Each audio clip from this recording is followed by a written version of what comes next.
We are going to learning about excretion chapter part 4. ఇది last part అన్నమాట. Last క్లాస్లో మనం ఎక్స్క్రీషన్ ఇన్ హ్యూమన్ బీయింగ్స్ ఎట్లా ఉంటుంది ఏంటి అన్నది మనం చూసాం. ప్రజెంట్ క్లాస్లో మనం ఎక్స్క్రీషన్ ఇన్ ప్లాంట్స్లో ఎక్స్క్రీషన్ ఎట్లా ఉంటుంది అన్న దాని గురించి చూద్దాం. ఎక్స్క్రీషన్ అంటే ఏంటి? Removing of waste materials from the body. Even అది ప్లాంట్ కావచ్చు లేదా యానిమల్ కావచ్చు, దాన్నే ఏమంటాం మనం? ఎక్స్క్రీషన్ అని చెప్పేసి అంటాం. మరి ఇంతకుముందు చెప్పుకున్నట్టు యానిమల్స్లోను హ్యూమన్ బీయింగ్స్లోను స్పెషలైజ్డ్ ఆర్గాన్స్ అనేవి ఈ ఎక్స్క్రీషన్కి ఉన్నాయి. కానీ ప్లాంట్స్లో మాత్రం స్పెసిఫిక్ ఆర్గాన్స్ అనేవి ప్రజెంట్ అయి ఉండవు. మరి ప్లాంట్స్లో మీరు 9th క్లాస్ ఫస్ట్ చాప్టర్లో సెల్ ఆర్గనెల్స్లో వ్యాక్యూల్ అన్న ఆర్గనెల్ చూసాం మనం. ఆ ఆర్గనెల్ యొక్క పని ఏంటి అంటే ఎక్స్క్రీషన్ అని మనకి చెప్పడం జరిగింది. సో అలా వ్యాక్యూల్సే కాకుండా వీటిలో స్పెషల్గా ఉండే ఆర్గాన్స్ అంటూ ఏమీ లేవన్నమాట. మరి ప్లాంట్స్లో కూడా ఎక్స్క్రీషన్ ఎట్లా జరుగుతుంది అన్న దాని గురించి మనం చూద్దాం. ఇప్పుడు మనం ఫోటోసింథసిస్. మరి ఫోటోసింథసిస్లో ఏం జరుగుతుంది అంటే, ఫోటోసింథసిస్లో మనకి ఏమేమి ఎలిమినేట్ అవుతాయి అంటే ఆక్సిజన్, తర్వాత గ్లూకోజ్, తర్వాత వాటర్ అనేవి ఈ ఫోటోసింథసిస్లో ఎలిమినేట్ అవ్వటం జరుగుతుంది. అంటే ఏంటి? ఇక్కడ వన్ టైప్ ఆఫ్ ఎక్స్క్రీషన్గా ఈ ఫోటోసింథసిస్ని కూడా చెప్పటం జరిగింది. ఇక నెక్స్ట్ వన్ ఏంటి అంటే రెస్పిరేషన్. మనం ప్లాంట్లో కూడా రెస్పిరేషన్ జరుగుతుంది. అది ఆక్సిజన్ని తీసుకొని కార్బన్ డయాక్సైడ్ని వదిలిపెడుతుంది అని చెప్పేసి మనం చూడటం జరిగింది. అయితే ఇప్పుడు ఈ ప్లాంట్స్లో ఎక్స్క్రీషన్లో ఏమేమి పార్టిసిపేట్ చేస్తాయి అంటే స్టొమాటా, తర్వాత lenticels which are present on the stem, next respiratory roots which are present in mangrove ప్లాంట్స్లో మనకు కనిపించే రెస్పిరేటరీ రూట్స్, లెంటిసెల్స్, స్టొమాటా ఇవి ఏం చేస్తాయి అంటే స్టొమాటా ఎక్సెస్ ఉన్న వాటర్ని బయటకు పంపిస్తుంది. దాన్నే ఏమంటాము మనము అంటే ట్రాన్స్పిరేషన్ అని చెప్పేసి అంటూ ఉంటాము. తర్వాత ఈ లెంటిసెల్స్ కూడా అంతే. ఏంటి? ఎక్సెస్ ఉన్న వాటర్ని బయటకు పంపిస్తాయి. దాంతోపాటు ఫోటోసింథసిస్లో రిలీజ్ అయ్యే ఆక్సిజన్ కూడా ఈ స్టొమాటా ద్వారా బయటికి రావటం జరుగుతూ ఉంటుంది. నెక్స్ట్ ఇదే స్టొమాటా రెస్పిరేషన్లో ప్లాంట్స్ ఆక్సిజన్ని లోపలికి తీసుకొని కార్బన్ డయాక్సైడ్ని బయటకు వదులుతాయి. అలా గ్యాసియస్ ఎక్స్చేంజ్లో ఈ స్టొమాటా అనేది, ఆ లెంటిసెల్స్ అనేవి, ఈ రెస్పిరేటరీ రూట్స్ అనేవి పనిచేస్తూ ఉండటం అనేది జరుగుతూ ఉంటుంది. ఇక నెక్స్ట్ వన్ ఏంటి అంటే ఈ ప్లాంట్స్లో వేస్ట్ మెటీరియల్స్ అనేవి బయటకి ఎక్స్క్రీట్ చేయవు. వీటిని ఆ ప్లాంట్ యొక్క బాడీలోనే స్టోర్ చేసుకుంటాయి. ఏ పార్ట్స్లో స్టోర్ చేసుకుంటాయి అంటే లీవ్స్లోను, బార్క్లోను, ఫ్రూట్స్లోను అవి స్టోర్ చేసుకోవటం జరుగుతూ ఉంటుంది.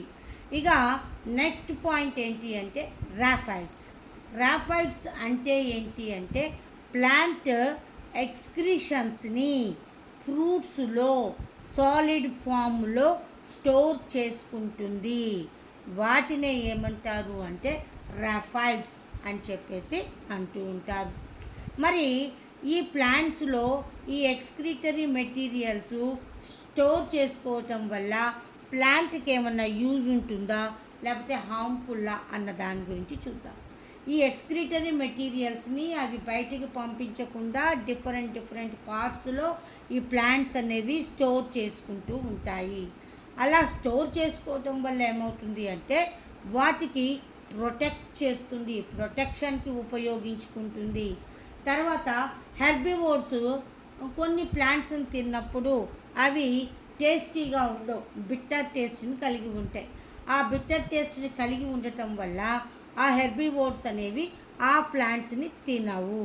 అంటే ఏంటి, టేస్ట్లెస్గా చేసి హెర్బివోర్స్ నుంచి వాటిని అవి ప్రొటెక్ట్ చేసుకుంటాయి. ఇంకొకటి ఏంటి, పాయిజనస్. కొన్ని రకాల ప్లాంట్స్ని హెర్బివోర్స్ తిన్నప్పుడు, హెర్బివోర్స్ అంటే ప్లాంట్ ఈటింగ్ యానిమల్స్ని హెర్బివోర్స్ అంటాం. అలా యానిమల్స్ ఏవైతే ప్లాంట్స్ని తింటాయో అవి పాయిజనస్ అయ్యి ఒక్కొక్కసారి ఆ యానిమల్స్ కూడా డెడ్ అయ్యే అవకాశం ఉంటుంది.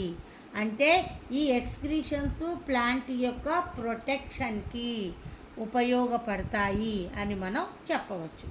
ఇక నెక్స్ట్ వన్ ఏంటి అంటే, ఈ ఎక్స్క్రీషన్నే ఏం చేస్తుంది అంటే, ఈ ప్లాంట్స్ అనేవి మెయిన్గా గ్రౌండ్ నట్ ప్లాంట్స్ అంటే వేరుశనగ మొక్కలు, వీటి యొక్క రూట్స్ దగ్గర నాడ్యూల్స్ ఉంటాయని చెప్పుకున్నాం, బొడిపెలు ఉంటాయని చెప్పుకున్నాం. ఆ బొడిపెల నుంచి ఒక రకమైన సెక్రెషన్ని అవి సెక్రేట్ చేస్తాయి. ఆ సెక్రెషన్స్ ఏం చేస్తాయి అంటే రైజోబియం బ్యాక్టీరియాని అట్రాక్ట్ చేస్తాయి. ఆ అట్రాక్ట్ చేసిన రైజోబియం బ్యాక్టీరియా ఏం చేస్తుంది అంటే ఈ ప్లాంట్స్కి కావలసిన నైట్రోజన్ అందిస్తుంది. ఈ గ్రౌండ్ నట్ ప్లాంట్స్ ఏమో దానికి షెల్టర్ని, ఫుడ్ని ప్రొవైడ్ చేయటం జరుగుతుంది. ఇట్లా సింబయాటిక్ రిలేషన్షిప్ను మెయింటైన్ చేయడానికి కూడా ఈ ఎక్స్క్రీటరీ మెటీరియల్స్ ఇన్ ప్లాంట్స్ ఉపయోగపడతాయి అని మనం చెప్పవచ్చు. ఇక నెక్స్ట్ వన్ ఏంటి అంటే హీలింగ్ వూండ్స్. ఏమైనా ప్లాంట్స్కి, పెద్ద పెద్ద ట్రీస్కి ఇంజురీ అయినప్పుడు, వాటికి ఏమైనా దెబ్బ తగిలినప్పుడు వాటి బాడీ నుంచి ఒక రకమైన సెక్రెషన్స్, ఈ ఎక్స్క్రీటరీ మెటీరియల్స్ బయటకు సెక్రీట్ అయ్యి ఆ హీలింగ్ని, ఆ వూండ్ని హీల్ చేయటం జరుగుతుంది. అంటే దానికి తగిలిన గాయాన్ని మాన్పడానికి, హీల్ చేయటానికి కూడా ఈ ఎక్స్క్రీటరీ మెటీరియల్స్ అనేవి ఉపయోగపడతాయి. ఇట్లా వేటికి, వాటి యొక్క ప్రొటెక్షన్కి, తర్వాత సింబయాటిక్ రిలేషన్షిప్ మెయింటైన్ చేయడానికి, వాటి యొక్క వూండ్స్ని హీల్ చేయడానికి ఉపయోగపడే మెటాబోలైట్స్ని ఏమంటారు అంటే సెకండరీ మెటాబోలైట్స్ అని చెప్పేసి అంటూ ఉంటారు. మరి అసలు మెటాబోలైట్స్ అంటే ఏంటి? అటు ప్లాంట్లో అయినా యానిమల్స్లో అయినా ఎనీ లివింగ్ ఆర్గానిజమ్స్లో మెటబాలిక్ యాక్టివిటీస్ జరిగిన తరువాత రిలీజ్ అయ్యే సబ్స్టాన్సెస్ని మెటాబోలైట్స్ అని చెప్పేసి అంటూ ఉంటారు. ఈ మెటాబోలైట్స్ అనేవి 2 టైప్స్గా ఉంటాయి. ఒకటి ప్రైమరీ మెటాబోలైట్స్, ఇంకొకటి సెకండరీ మెటాబోలైట్స్ అని మనం చెప్పవచ్చు. మరి ప్రైమరీ మెటాబోలైట్స్ అంటే ఏంటి అంటే కార్బోహైడ్రేట్స్, ఫ్యాట్స్, ప్రోటీన్స్ వంటి మెటీరియల్స్ ప్లాంట్ యొక్క గ్రోత్కి, డెవలప్మెంట్కి ఉపయోగపడతాయి. అలాంటి వాటిని ఏమంటారు అంటే ప్రైమరీ మెటాబోలైట్స్ అని చెప్పేసి అంటూ ఉంటారు. ఇక సెకండరీ మెటాబోలైట్స్ అంటే ఏంటి అంటే ప్లాంట్కి యొక్క డెవలప్మెంట్కి, గ్రోత్కి కాకుండా వాటి యొక్క ప్రొటెక్షన్కి, ఇంకా అదర్ యాక్టివిటీస్కి ఉపయోగపడే వాటిని సెకండరీ మెటాబోలైట్స్ అంటారు. ఇవి ప్లాంట్కి ఏ విధంగానూ గ్రోత్కి కానీ డెవలప్మెంట్కి కానీ ఉపయోగపడవు. అలాంటి వాటిని సెకండరీ మెటాబోలైట్స్ అని చెప్పేసి అంటూ ఉంటారు. ఈ సెకండరీ మెటాబోలైట్స్ అనేవి ఎన్ని రకాలుగా ఉంటాయి అంటే 3 టైప్స్గా ఉంటాయి. అవేంటి అంటే ఆల్కలాయిడ్స్, రెజిన్స్, లేటెక్స్ అని చెప్పేసి 3 టైప్స్గా డివైడ్ చేయటం జరిగింది. ఈ సెకండరీ మెటాబోలైట్స్లో ఈ ఫస్ట్ వన్ ఏంటి అంటే ఆల్కలాయిడ్స్. ఈ ఆల్కలాయిడ్స్ గురించి మనం ఒక్కసారి చూద్దాం. ఈ ఆల్కలాయిడ్స్ అనేవి ఈ ఆల్కలాయిడ్స్ అనేవి నైట్రోజినస్ బై ప్రొడక్ట్స్గా ఉంటాయి. ఇవి పాయిజనస్గా కూడా ఉంటాయి. ఇవి ప్లాంట్ యొక్క డిఫరెంట్ పార్ట్స్లో స్టోరేజ్ అవ్వటం అనేది జరుగుతుంది. వీటిల్లో ఇప్పుడు మనం ఈ ఆల్కలాయిడ్స్ యొక్క టేబుల్ని ఒక్కసారి అబ్జర్వ్ చేద్దాం. ఈ ఆల్కలాయిడ్స్ యొక్క టేబుల్ని అబ్జర్వ్ చేస్తే ఫస్ట్ వన్ ఏంటి అంటే ఆల్కలాయిడ్ నేమ్ ఏంటి, క్వినైన్. ఈ క్వినైన్ అనేది ఆల్కలాయిడ్ ఏ ప్లాంట్లో ప్రజెంట్ అయి ఉంటుంది అంటే సింకోనా అఫిసినాలిస్. దీన్నే సింకోనా ప్లాంట్ అని చెప్పేసి అంటూ ఉంటారు. ఈ ప్లాంట్ యొక్క బార్కులో ఈ ఆల్కలాయిడ్ అనేది ప్రజెంట్ అయి ఉంటుంది. దీనిని మెడిసిన్స్లో వాడతారు. ఏ డిసీజ్కి వాడతారు అంటే మలేరియా డిసీజ్కి డ్రగ్గా ఈ క్వినైన్ అనే ఆల్కలాయిడ్ని యూజ్ చేస్తారు. ఇక నెక్స్ట్ వన్ ఏంటి అంటే నికోటిన్. ఈ నికోటిన్ అనేది ఎందులో ఉంటుంది అంటే నికోషియానా టొబాకో ప్లాంట్లో ఈ నికోటిన్ అనేది ప్రజెంట్ అయి ఉంటుంది. ఆ టొబాకోలో కూడా ఏ పార్టులో ఉంటుంది అంటే లీవ్స్లో ఉంటుంది. టొబాకో అంటే తెలుగులో ఏంటి అర్థం అంటే పొగాకు అని అర్థం. మరి ఈ టొబాకో లీవ్స్తో ఏం తయారు చేస్తారు అంటే సిగరెట్లు, చుట్టలు తయారు చేస్తారు. అంతేకాకుండా వాటి నుంచి ఇన్సెక్టిసైడ్స్ని అంటే మన క్రాప్స్లో ఇన్సెక్ట్స్ని కిల్ చేయటానికి వాడే మందుల్లో ఇన్సెక్టిసైడ్స్లో కూడా ఈ నికోటిన్ని వాడతారు. మరి ఈ నికోటిన్ ఎలా పనిచేస్తుంది అంటే బ్రెయిన్ని స్టిమ్యులెంట్ చేయటానికి అంటే బ్రెయిన్ని ఇంకొద్దిగా స్పీడ్గా వర్క్ చేయటానికి ఈ నికోటిన్ అనేది ఉపయోగపడుతుంది.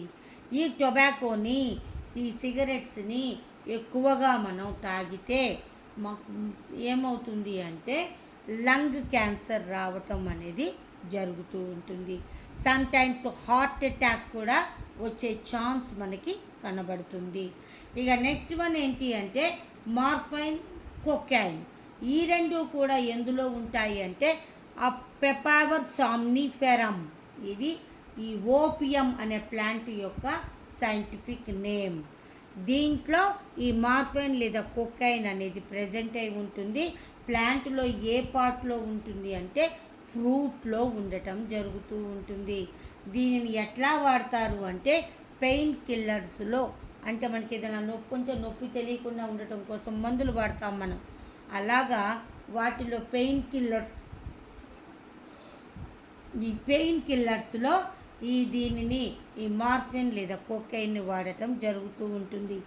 వీటినే దేనికి వాడతారు అంటే డ్రగ్స్, మత్తిచ్చే డ్రగ్స్లో కూడా ఈ కొకైన్, ఈ మార్ఫిన్ని వాడటం అనేది జరుగుతూ ఉంటుంది. ఇక నెక్స్ట్ వన్ ఏంటి అంటే రిసర్పెన్ అనే ఈ ఆల్కలాయిడ్ ఎందులో ఉంటుంది అంటే రావుల్ఫియా సర్పెంటినా అనే ప్లాంట్లో ఉంటుంది. దీనినే ఏమంటారు అంటే స్నేక్ రూట్ అని చెప్పేసి అంటూ ఉంటారు. ఈ రూట్ అనేది స్నేక్ లాగా ఉంటుంది కాబట్టి దీన్ని సర్పెంటినా అని పేరు పెట్టడం జరిగింది. మరి ఈ ఆల్కలాయిడ్ దేంట్లో ప్రజెంట్ అయి ఉంటుంది అంటే రూట్లో ప్రజెంట్ అయి ఉంటుంది. ఈ రిసర్పిన్ అనేది దేనికి ఉపయోగపడుతుంది అంటే హై బీపీ ఉన్నప్పుడు ఆ బీపీని తగ్గించడానికి ఈ ఆల్కలాయిడ్ని వాడతారు. ఇక నెక్స్ట్ వన్ ఏంటి అంటే కెఫైన్. ఈ కెఫైన్ ఎందులో ఉంటుంది అంటే కాఫీ ప్లాంట్, దాని యొక్క సైంటిఫిక్ నేమ్ కాఫియా అరాబికా అనే ఈ కాఫీ ప్లాంట్లో ఈ కెఫైన్ అనే ఆల్కలాయిడ్ ప్రజెంట్ అయి ఉంటుంది. ఏ పార్ట్లో ఉంటుంది ప్లాంట్లో అంటే సీడ్లో ఉంటుంది. మరి ఇది దేనికి ఉపయోగపడుతుంది అంటే మన సెంట్రల్ నర్వస్ సిస్టమ్ అంటే బ్రెయిన్, తర్వాత వెనకున్న బ్యాక్ బోన్ నుంచి కూడా రకరకాల నర్వ్స్ అనేవి వెళ్తుంటే దానిని ఏమంటారు అంటే సెంట్రల్ నర్వస్ సిస్టమ్ అని చెప్పేసి అంటారు. ఈ సెంట్రల్ నర్వస్ సిస్టమ్ యొక్క యాక్టివిటీస్ని స్పీడప్ చేయటానికి, స్టిమ్యులెంట్ చేయటానికి ఈ కెఫైన్ అనేది ఉపయోగపడుతుంది. ఇక నెక్స్ట్ వన్ ఏంటి అంటే నింబిన్. ఈ నింబిన్ అనేది ఏ ప్లాంట్లో ప్రజెంట్ అయి ఉంటుంది అంటే నీమ్ ప్లాంట్ అంటే వేప చెట్టులో ఉంటుంది. వేప చెట్టు యొక్క సైంటిఫిక్ నేమ్ ఏంటి అంటే అజాడిరెక్టా ఇండికా. ఈ ప్లాంట్లో వేటిల్లో ప్రజెంట్ అయి ఉంటుంది, ఏ పార్ట్లో ప్రజెంట్ అయి ఉంటుంది నింబిన్ అనే ఆల్కలాయిడ్ అంటే సీడ్స్, బార్క్, లీవ్స్లో ఇది ఈ నింబిన్ అనే ఆల్కలాయిడ్ ప్రజెంట్ అయి ఉంటుంది. మరి ఇది దేనికి ఉపయోగిస్తారు అంటే యాంటీసెప్టిక్గా వాడతారు. ఇంకొకటి ఏంటంటే బాడీలో ఎలర్జీ ఏమైనా ఉన్నా, ఇచ్చింగ్ లాంటివి ఉన్నా, ఇచ్చింగ్ అంటే దురదలు అలాంటివి ఏమైనా ఉన్నా కానీ యాంటీ అలర్జిక్ మెడిసిన్గా కూడా ఈ నింబిన్ని వాడటం అనేది జరుగుతూ ఉంటుంది. ఇక నెక్స్ట్ వన్ ఏంటి అంటే స్కోపోలమైన్. ఇది ఎందులో ఉంటుంది అంటే దతూరా స్ట్రామోనియం. దతూరా అంటే ఉమ్మెత్త మొక్క అని అర్థం. ఆ ఉమ్మెత్త మొక్కలు మన స్కూల్ దగ్గర చాలా ఉన్నాయి. ఆ ప్లాంట్లో ఉండే ఆల్కలాయిడ్ ఏంటి అంటే స్కోపోలమైన్. మరి ఇది ఏ పార్ట్లో ప్రజెంట్ అయి ఉంటుంది అంటే ఫ్రూటు, ఫ్లవర్ వీటిల్లో ప్రజెంట్ అయి ఉండటం అనేది జరుగుతూ ఉంటుంది. ఇది ఎలా పనిచేస్తుంది అంటే సెడేటివ్గా పనిచేస్తుంది. సెడేటివ్గా పనిచేయడం అంటే ఒక రకమైన మత్తు మందులాగా కూడా పనిచేస్తుంది.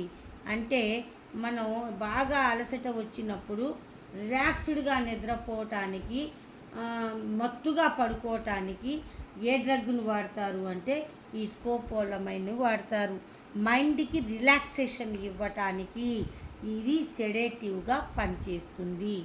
ఇక నెక్స్ట్ వన్ ఏంటి అంటే పైరిథ్రాయిడ్స్. ఈ పైరిథ్రాయిడ్స్ అనేవి ఏ ప్లాంట్లో ప్రజెంట్ అయి ఉంటాయి అంటే చామంతి మొక్కలో ఉంటాయి. ఆ చామంతి యొక్క సైంటిఫిక్ నేమ్ ఏంటి అంటే క్రైశాంతిమం. ఈ క్రైశాంతిమంలో పైరిథ్రాయిడ్స్ అనే ఆల్కలాయిడ్స్ ప్రజెంట్ అయి ఉంటాయి. ఏ పార్ట్లో ఉంటాయి అంటే ఫ్లవర్స్లో ఉంటాయి. ఇది కూడా దేనికి పనిచేస్తుంది అంటే ఇన్సెక్టిసైడ్గా పనిచేస్తుంది. ఇట్లా ఈ రకరకాల ఆల్కలాయిడ్స్ ఆ ప్లాంట్స్లో డిఫరెంట్ పార్ట్స్లో స్టోరేజ్ అయి ఉండటం జరుగుతుంది. వీటిని మనం రకరకాలుగా యూజ్ చేసుకుంటూ ఉంటాము. ఈ వేస్ట్ ప్రొడక్ట్స్ని అవి వాటి యొక్క పార్ట్స్లో ప్రొటెక్షన్ కోసము, లేకపోతే వూండ్స్ని హీలింగ్ చేసుకోవటం కోసము వాటికి ఉపయోగించుకుంటుంది. కానీ మనం మాత్రం వాటిని ఆ వేస్ట్ ప్రొడక్ట్స్ని, ప్లాంట్ యొక్క వేస్ట్ ప్రొడక్ట్స్ని కూడా మనం వదలట్లే, వాటిని కూడా మనం రకరకాలుగా యూజ్ చేసుకోవటం అనేది జరుగుతుంది. ఇక నెక్స్ట్ వన్ మనం చూద్దాము టానిన్స్. మరి ఈ టానిన్స్ అనేవి ఏంటి? ఈ టానిన్స్ అనేవి కార్బన్ ప్రొడక్ట్స్గా పనిచేస్తాయి. ఇవి ఎలా పనిచేస్తాయి? కార్బన్ కాంపౌండ్స్ అన్నమాట. ఈ ఆల్కలాయిడ్స్ ఏమో నైట్రోజినస్ బై ప్రోడక్ట్స్ అయితే ఈ టానిన్స్ ఏమో ప్లాంట్లో ఎక్స్క్రీట్ అయ్యే కార్బన్ కాంపౌండ్స్, వాటినే టానిన్స్ అంటాము. ఇవి ఏ కలర్లో ఉంటాయి అంటే బ్రౌన్ కలర్లో ఉంటాయి. మరి ఇవి దేనికి ఉపయోగపడతాయి అంటే ఈ ట్యానింగ్ లెదర్ని ట్యాన్ చేయడానికి. ట్యాన్ అంటే ఏంటి? లెదర్ని స్మూత్గా కలర్లెస్ చేయటానికి. ఇంకొకటి ఏంటి అంటే మెడిసిన్స్లో కూడా ఈ టానిన్స్ని వాడతారు. మరి వీటికి ఇవి ఏ ఏ మొక్కల్లో మనకు దొరుకుతాయి అంటే అకేషియా, కేషియా అనే 2 మొక్కల్లో మనకు దొరుకుతాయి. అకేషియా అంటే తుమ్మ చెట్టు, కేషియా అంటే తంగేడు చెట్లు అన్నమాట. ఈ తంగేడు చెట్లనే మనం బతుకమ్మ పేర్చేటప్పుడు ఆ బతుకమ్మలు పేర్చడానికి ఈ తంగేడు పువ్వుల్ని కూడా వాడుతూ ఉంటాము. ఈ తంగేడు ప్లాంట్నే, ఈ కేషియా ప్లాంట్నే మన స్టేట్ ప్లాంట్గా గుర్తించటం కూడా జరిగింది. ఇంకొకటి ఏంటి అంటే ఈ తంగేడు నుంచి టూత్ పేస్ట్లు కూడా తయారు చేస్తారు. ఇక నెక్స్ట్ వన్ ఏంటి అంటే రెజిన్స్. ఈ రెజిన్స్ అనేవి వేటిల్లో ఉంటాయి అంటే జిమ్నోస్పెమ్స్లో ఉంటాయి. ఈ జిమ్నోస్పెమ్స్ అంటే వీటిల్లో ఫ్లవర్స్ ఉండవు. ఫ్లవర్స్ లేని వాటినే ఏమంటారు అంటే జిమ్నోస్పెమ్స్ అని చెప్పేసి అంటూ ఉంటారు. ఈ జిమ్నోస్పెమ్స్లో మామూలు వాస్కులర్ బండిల్స్ టైప్లో, ప్లాంట్లో ఉన్న వెసల్స్ టైప్లో కొన్ని రకాల ప్యాసేజెస్ అనేవి ప్రజెంట్ అయి ఉంటాయి. వాటిని ఏమంటారు అంటే రెజిన్ ప్యాసేజెస్ అని చెప్పేసి అంటూ ఉంటారు. ఈ రెజిన్ ప్యాసేజెస్లో ఈ రెజిన్స్ అనేవి స్టోరేజ్ అయి ఉంటాయి.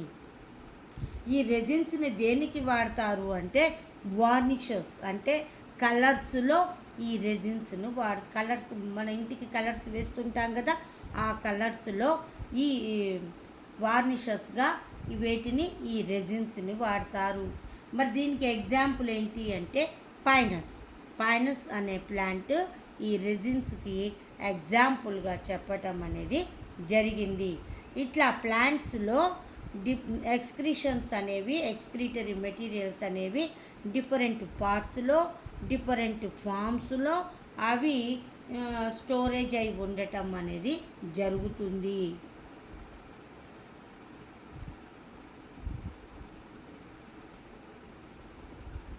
ఇక నెక్స్ట్ వన్ ఏంటి అంటే గమ్స్. మరి ఈ గమ్స్ ఏంటి? ఈ గమ్స్ ఎక్కడెక్కడ ఉంటాయి అంటే నీమ్ అంటే వేప చెట్టులోను, అకేషియా అంటే తుమ్మ చెట్లలోనూ ఈ గమ్స్ అనేవి ప్రొడ్యూస్ అవుతాయి. మరి ఇవి ఎలా ఉంటుంది అంటే ఇది ఒక స్టిక్కీ సబ్స్టాన్స్గా ఉంటుంది. మరి గమ్స్ని దేనికి ఉపయోగిస్తారు అంటే మనకు తెలుసు. గమ్స్ని దేనికి ఉపయోగిస్తారు? అంటించడానికి, తర్వాత binding, papers binding, books binding షాప్స్లో ఈ గమ్స్ని వాడటం అనేది జరుగుతూ ఉంటుంది. ఇక నెక్స్ట్ వన్ ఏంటి అంటే లేటెక్స్. ఈ లేటెక్స్ అనేది ఏంటి అంటే స్టిక్కీ మిల్కీ సబ్స్టాన్స్ని ఏమంటారు అంటే లేటెక్స్ అని చెప్పేసి అంటూ ఉంటారు. ప్లాంట్ ఎక్స్క్రీట్ చేసే ప్లాంట్స్లో ఉండే ఎక్స్క్రీషన్ స్టిక్కీ మిల్కీ సబ్స్టాన్స్ రూపంలో ఉంటే దానినే ఏమంటారు అంటే లేటెక్స్ అంటారు. ఈ లేటెక్స్ అనేది ప్లాంట్లో లేటెక్స్ సెల్స్లో కానీ, లేటెక్స్ వెసల్స్లో కానీ స్టోరేజ్ అయి ఉంటుంది. మరి ఈ లేటెక్స్ అనేది ఏ మొక్కల్లో ఉంటుంది అంటే హీవియా బ్రెజోలియన్సిస్, జట్రోపా అనే 2 ప్లాంట్స్లోనూ ఈ లేటెక్స్ అనేది స్టోరేజ్ అయి ఉంటుంది. ఇదే కాకుండా మనకి జిల్లేడు చెట్టు తెలుసు. ఆ జిల్లేడు చెట్టును కూడా మనం గట్టిగా నొక్కితే దాని నుంచి కూడా ఒక మిల్కీ సబ్స్టాన్స్ అనేది బయటికి రావటం జరుగుతుంది. దానినే లేటెక్స్ అని కూడా అంటారు. అవి మాత్రం పొరపాటున కంట్లో పడితే మాత్రం మనకి కంటి చూపు పోయే ప్రమాదం కూడా ఉంటుంది. ఇట్లా ఆ జిల్లేడు చెట్టు అనేది ఆ లేటెక్స్ని దేనికి వాడుకుంటోంది అంటే ప్రొటెక్షన్కి వాడుకుంటోంది. ఇప్పుడు మనం ఈ జట్రోపా ప్లాంట్ని చూద్దాం. ఈ జట్రోపా ప్లాంట్లో లీవ్స్లో ఈ లేటెక్స్ అనేది ప్రజెంట్ అయి ఉంటుంది. మరి ఈ జట్రోపా ప్లాంట్ నుంచి ఏం తయారు చేస్తారు అంటే బయోడీజిల్, అంటే ఇప్పుడున్న పెట్రోలు డీజిల్కి సబ్స్టిట్యూషన్గా బయోడీజిల్ని తయారు చేయటం జరుగుతోంది. ఈ బయోడీజిల్ వల్ల ఏంటి ఉపయోగము అంటే ఇవి అడిక్వెంట్గా మనకు అబండెంట్గా దొరుకుతుంది. ఇంకొకటి పొల్యూషన్ అనేది తక్కువగా ఉంటుంది. ఇక నెక్స్ట్ వన్ ఏంటి అంటే చూయింగ్ గమ్. మనకి తెలుసు, నోట్లో ఒకటి చాక్లెట్ టైప్లో ఉంటుంది, అది నోట్లో వేసుకొని నవ్వులుతూ ఉంటారు. దాన్నే ఏమంటారు అంటే చూయింగ్ గమ్ అంటారు.